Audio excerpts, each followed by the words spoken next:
कहा जाता है कि मुश्किलें कमज़ोर पड़ जाती है यदि आप खुद को मजबूत कर लें।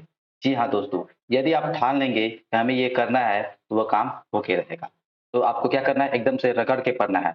जितना भी पढ़ेंगे, समझ के पढ़ेंगे। जी हाँ दोस्तों, एक बार फिर से स्वागत है आपका अपने YouTube channel A to Z knowledge. तो कैसे हो आप सब? आई होप आप बढ़िया होंगे और अच्छे से अपनी तैयारी में लगे होंगे। आज की इस वीडियो में हम कक्षा 10वीं भूगोल, ठीक है? इसके अध्याय नंबर 3 जिसका नाम है निर्माण उद्योग। इस अध्याय से आपको जितने भी VVI most important objective question होने वाले हैं, उन सबको आज इस वीडियो में लेकर हम लोग आपके पास इकट्ठा हो गए हैं। तो आपसे अनुरोध है, आपसे रिक्वेस्ट है कि आप इस वीडियो को केवल एंड तक देखिए। आप यदि आप इस वीडियो को एंड तक देख लेते हैं, तो इस चैप्टर से आपका कोई भी डाउट नहीं रह जाने वाला, ठीक है? तो इस वीडियो में हम लोग कम से कम 45 प्लस एमसीक्यूज को करने जा रहे हैं, ठीक है? यानी 45 बोले तो 45 प्लस क्वेश्चन। इन 45 क्वेश्चन को यदि आप अच्छे से देख लेते हैं, तो इससे बाहर तो आपका क्वेश्चन आने वाला नहीं। इसके अंदर से ही जो क्वेश्चन होगा उसका होगा। तो फटाफट से तैयार हो जाइए, एक फुल एनर्जी के साथ फटाफट से तैयार हो जाइए। मेरा नाम है वाहिद रज़ा और आप देख रहे हैं अपना फेवरेट से YouTube channel A to Z knowledge. चलिए वीडियो को स्टार्ट करते हैं।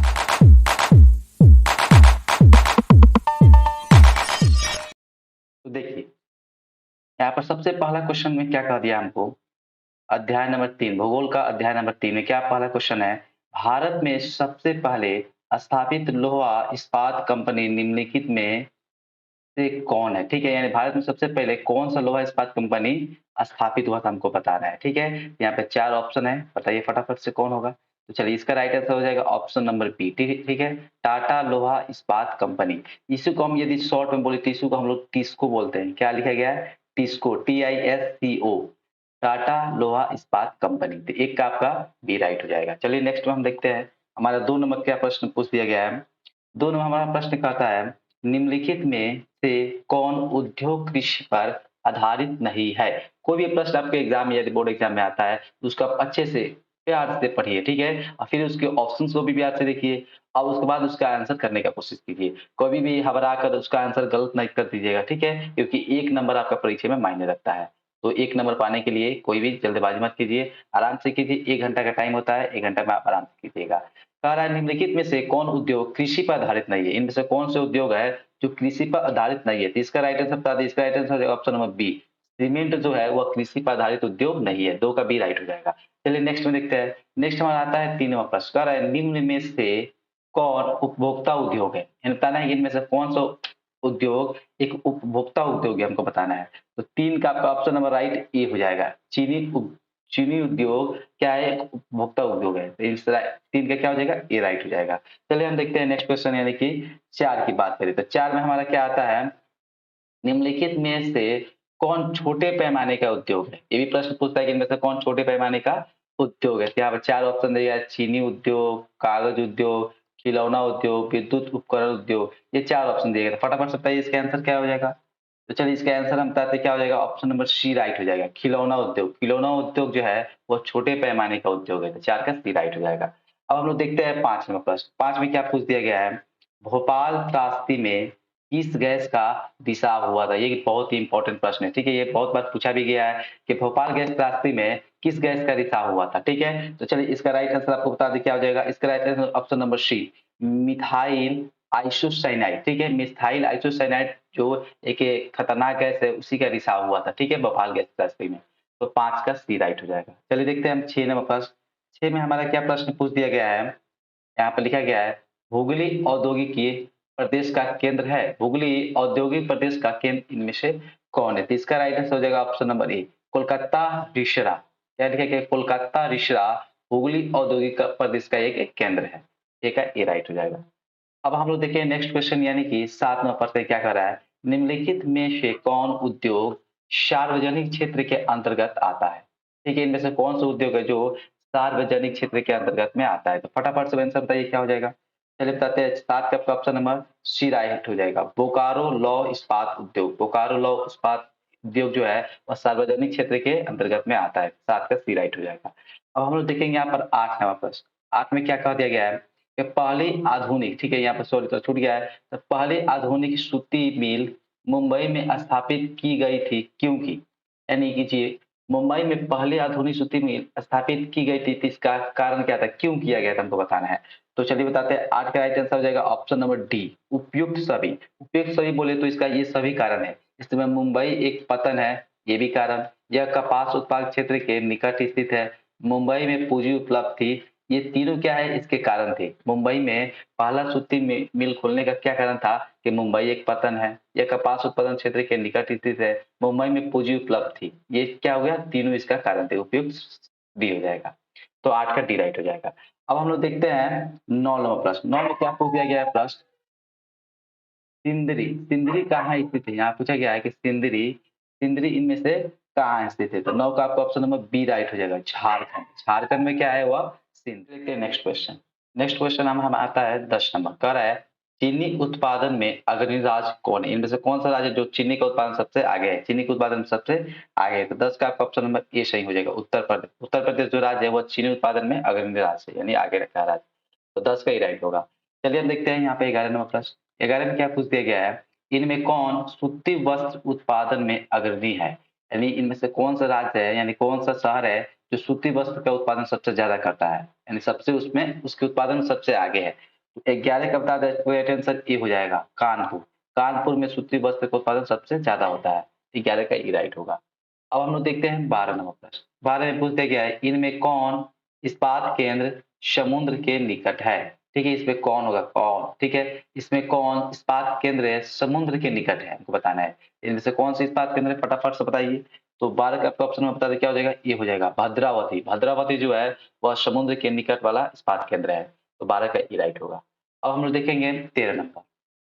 13 में क्या पूछ रहा है कि बॉक्साइट का उपयोग किस उद्योग में होता है। बॉक्साइट का उपयोग इनमें से किस उद्योग में हम लोग करते हैं। तो अच्छी सी बात है या सिंपल सी बात, इसका राइट आंसर हो जाएगा ऑप्शन नंबर डी, एल्युमिनियम में बॉक्साइट का उपयोग किया जाता है। तो 13 का आपका ऑप्शन नंबर डी राइट हो जाएगा। अब हम लोग चलते हैं 14 नंबर प्रश्न। 14 में क्या पूछ दिया गया है, चना पत्थर। देखिए यहाँ पे थोड़ा मिस्टेक हुआ, यह होगा चूना।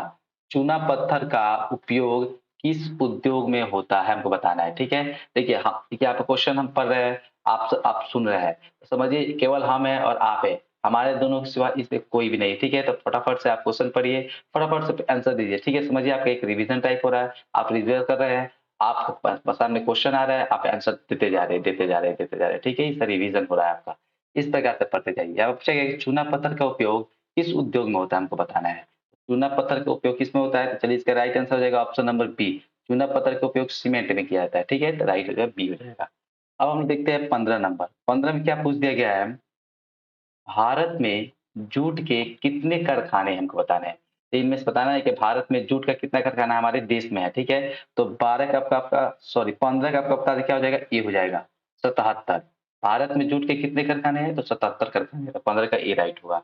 अब हम लोग देखते हैं 16 नंबर प्रश्न। 16 में क्या पूछ दिया गया है, अंगोरा ऊन किस जानवर के रों से बनाया जाता है, यानी किसके जानवर के रोआ, रो बोले तो हमारे देहात में क्या बोलते हैं, रोआ बुलाता है। तो अंगोरा इनमें से किस जानवर के रोआ से बनाया जाता है, रो से बनाया जाता है। ठीक है, तो खरगोश का जो रोआ होता है उसी से क्या बनाया जाता है, अंगोरा ऊन बनाया जाता है। ठीक है, ये प्रश्न पूछ दे कि अंगोरा ऊन जो है किस जानवर के रो से बनाया जाता है, तो खरगोश के ऊन से बनाया, खरगोश के रो से बनाया जाता है। 16 का बी होगा। अब हम लोग देखते हैं यहाँ पर 17 नंबर। कह रहा है पश्मीना ऊन, ठीक है, ये भी एक ऊन है। पश्मीना ऊन किस जानवर के रो से बनाया जाता है, ये भी थोड़ा गलती दिखाया गया है, ये होगा रो। ठीक है, ये होगा रो, रो यानी कि रोआ। पश्मीना ऊन किस जानवर के रो से बनाया जाता है, हमको बताना है। ठीक है, तो 17 का आपका ऑप्शन नंबर ए हो जाएगा, भेड़। भेड़ के रुआ से पश्मीना ऊन बनाया जाता है। ये प्रश्न पूछे तो इसका राइट आंसर भेड़ हो जाएगा, 17 का ए हो गया। अब हम लोग देखते हैं नेक्स्ट यानी कि 18 नंबर।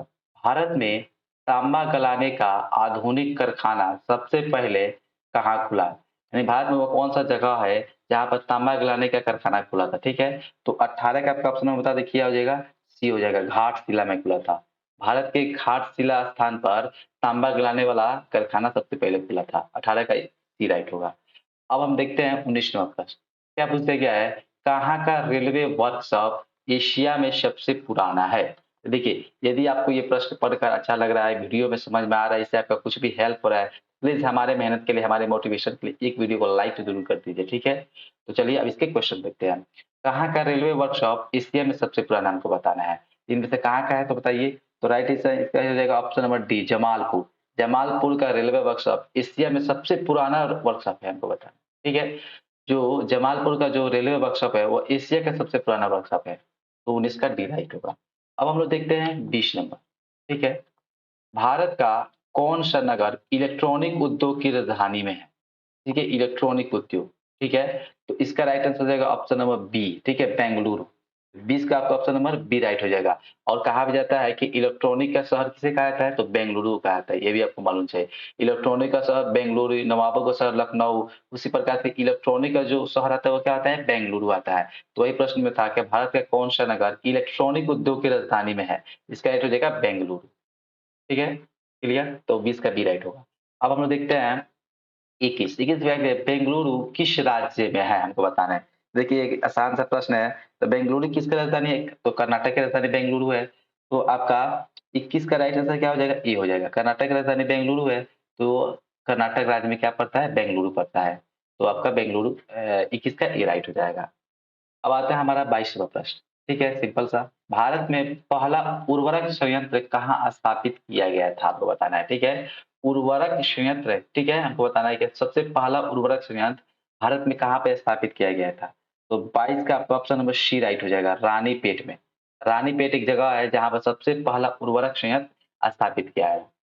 ओके, क्लियर है? चलिए आगे बढ़ते हैं। 23 में प्रश्न देखते हैं।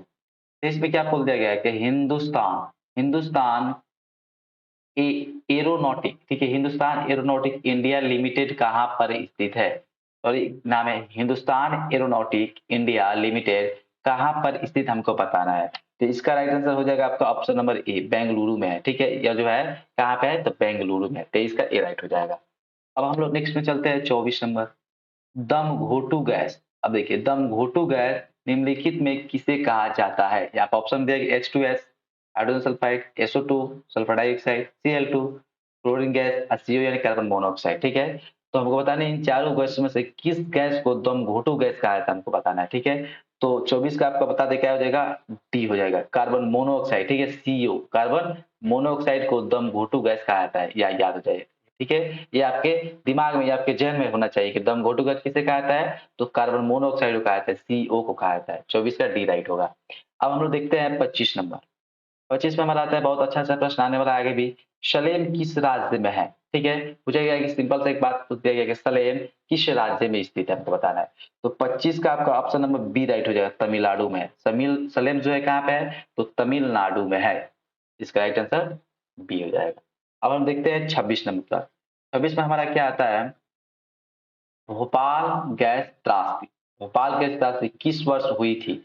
ये भोपाल गैस जो त्रासदी हुई थी बहुत खतरनाक थी। इसमें अभी बताया कि मिथाइल आइसोसाइनाइड गैस का क्या हुआ था? इसमें रिसाव हुआ था। इसमें बहुत से लोगों की जानें गई थी, क्योंकि मिथाइल आइसोसाइनाइड जो गैस होता है वो बहुत खतरनाक गैस होता है।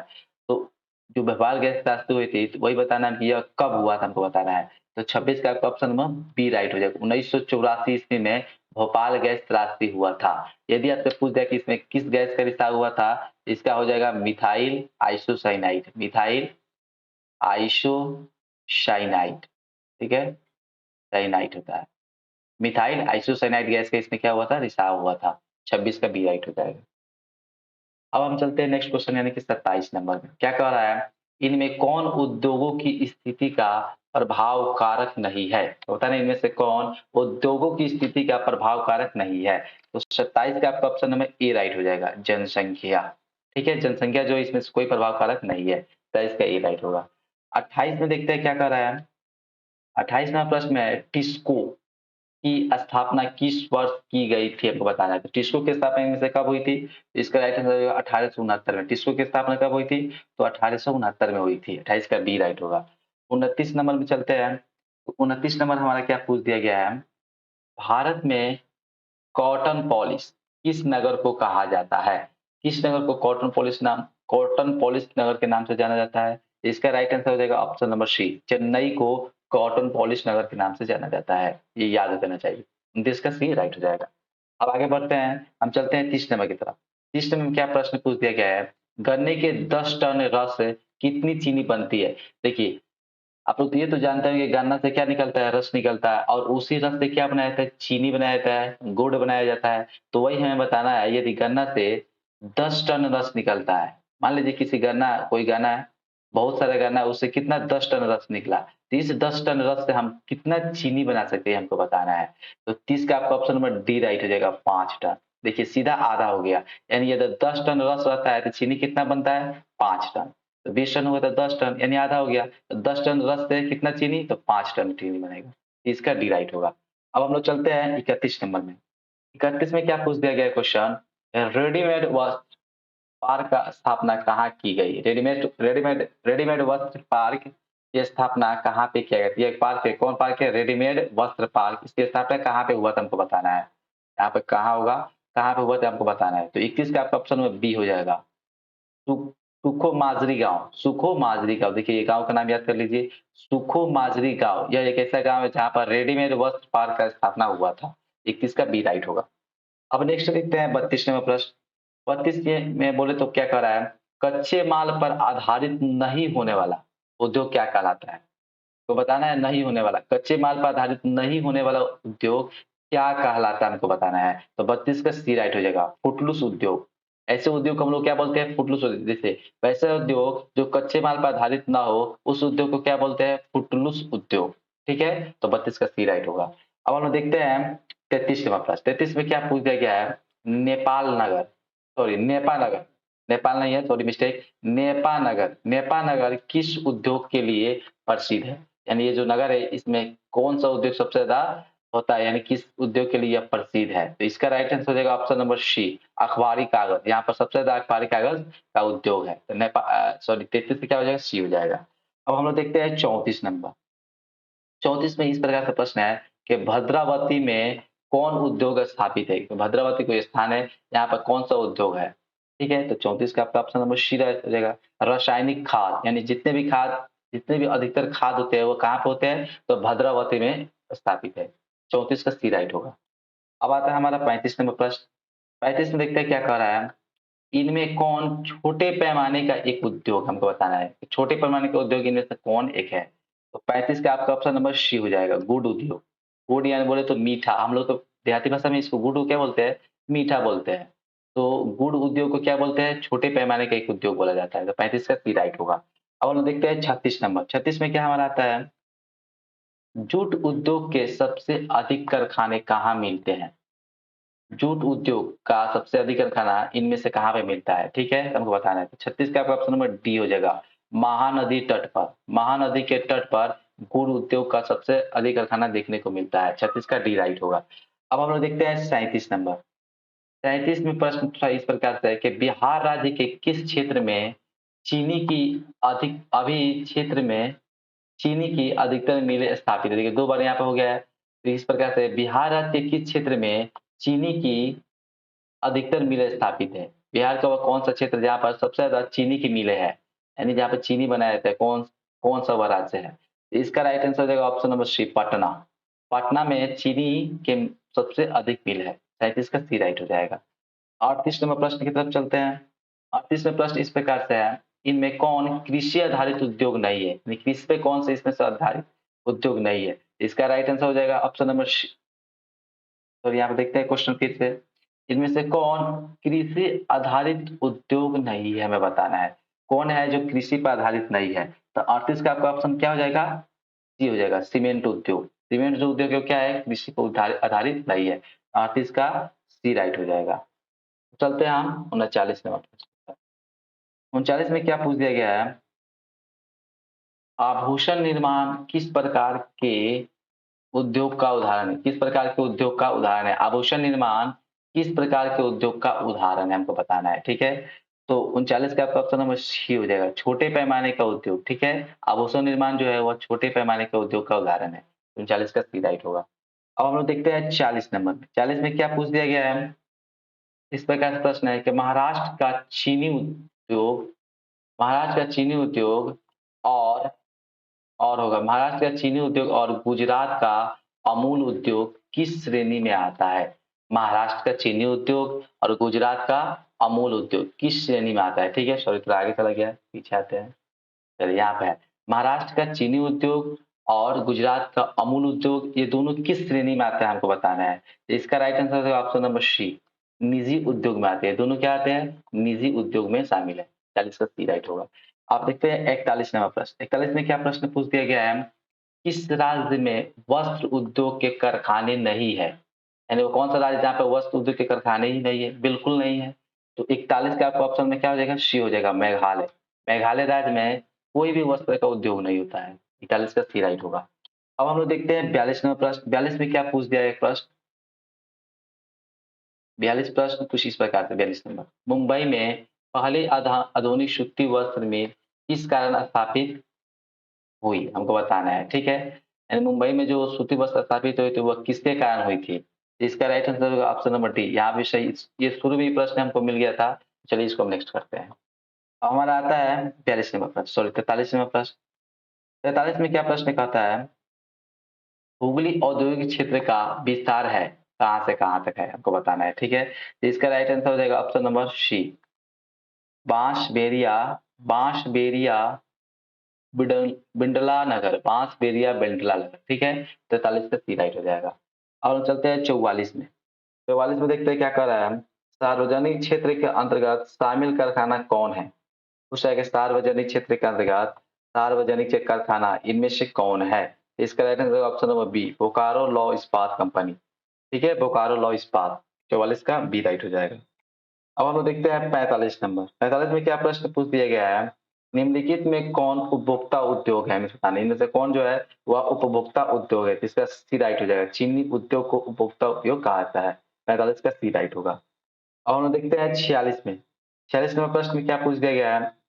किस गैस के रिसाव से भोपाल गैस त्रासदी हुई थी? ये प्रश्न एक बार पहले भी आ चुका है, इसको थोड़ा उलट-पुलट के बोल दिया गया है कि किस गैस के रिसाव से भोपाल गैस त्रासदी हुई थी? इसका है मिथाइल आइसोसाइनाइड, आइसोसाइनाइड, तो मेथिल आइसोसाइनाइड इसको बोला जाता है। 46 का डी राइट होगा।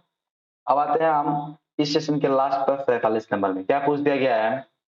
भारत में आधुनिक भौगोलिक विस्तार का आरंभ किस उद्योग से हुआ? हमको बताना है, किस उद्योग से आरंभ हुआ था? यानी आधुनिक औद्योगिक जो विकास हुआ वो किस उद्योग से शुरू हुआ था? हमको बताना है। इसका right answer option number A, सूती वस्त्र से यह शुरू हुआ था। तो 47 का ए राइट हो जाएगा। तो यहाँ तक हमने आपके भूगोल के चैप्टर नंबर 3 से 47 प्रश्न किया है, ठीक है? और आशा करता हूँ ये 47 प्रश्न आपने भी देखे होंगे और आपने अपना आंसर भी ज्ञात किया होगा कि आपने इतने से कितने क्वेश्चन का आंसर सही किया है। तो फटाफट से क्या कीजिए, कमेंट को खोलिए, ठीक है? कमेंट सेक्शन खोलिए और फटाफट से वहाँ पे जाके एक फीडबैक दीजिए हम लोगों को हमने इतना में इतना सही किया है, ठीक है? और एक प्यारा सा एक और कमेंट कीजिएगा कि ये वीडियो आपको कैसी लगी? ये ज़रूर बताइएगा, ठीक है? इससे हमें मोटिवेट मिलेगा कि आप लोग वीडियो को देखना पसंद कर रहे हैं या नहीं कर रहे हैं। और एक बात और, यदि ये जितने भी वीडियो आपको मिल रहे हैं, यदि इन सभी वीडियो का यदि आप पीडीएफ भी चाहते हैं कि इस क्वेश्चन का पीडीएफ भी आपको प्रोवाइड करा दिया जाए, तो डिस्क्रिप्शन एक बार चेक कीजिएगा, उसमें आपको पीडीएफ प्रोवाइड करा दिया जाएगा। यदि आप चाहते हैं कि यदि मैं आप लोगों के लिए लाइव क्लास दूँ, लाइव डेली एक-एक लाइव क्लास लूँ, तो बार-बार कमेंट कीजिए, जितना ज़्यादा कमेंट होगा मैं लाइव क्लास जल्द से जल्द आरंभ कर दूँगा। चलिए मिलते हैं किसी इंटरेस्टिंग वीडियो के साथ, फुल जोश के साथ, तब तक के लिए बाय-बाय।